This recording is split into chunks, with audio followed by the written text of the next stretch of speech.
السلام عليكم. وعليكم السلام. عايز سماعة عندي فري سلك موجودة حضرتك بكام؟ في نوعين، في حية عادية 50 جنيه، وفي حية 75. انهي الافضل؟ اكيد الاغلى طبعا، اطقم افضل اكيد طبعا الاغلى. طب وريني السماعة دي هوريها لك. حاضر، ادي السماعة اتفضل ونفتحها.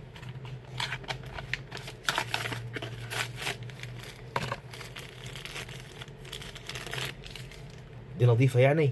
دي كويسة ممتازة خالص يعني، محترمة. ماشي.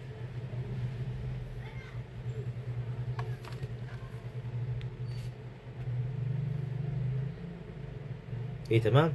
اه تمام زين.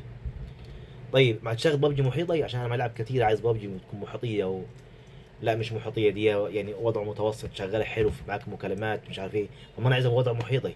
مفيش وضع محيطي حضرتك، في حاجه محيطيه ب 150 جنيه.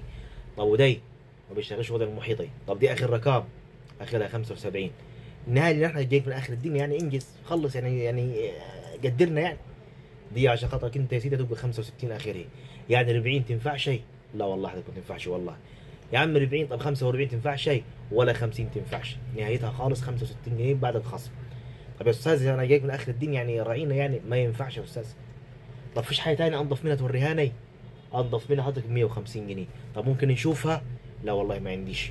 ليه؟ قلت ما عنديش والله. مش هتشتري انت اصلا، جيت تتعبني يعني. لا يا عم انا اشتري، جاي من اخر الدنيا ليه؟ لا معلش والله. دي ب 75، عايزها موجوده ب 65. عايزهم 150 جنيه حضرتك من غير ما تفرج، دي اصليه وكويسه. لو جربتها وما اشتغلتش بتاعتنا. ان انا عايز اشوف بص عليها بس، ما عندناش والله معلش. يا بيه وريهاني يا ابوي. طيب اتفضل يا سيدي. هذه هي ايه، جرب. ابو اخر رقم، ما اخرها 150، 130 اخرها خالص.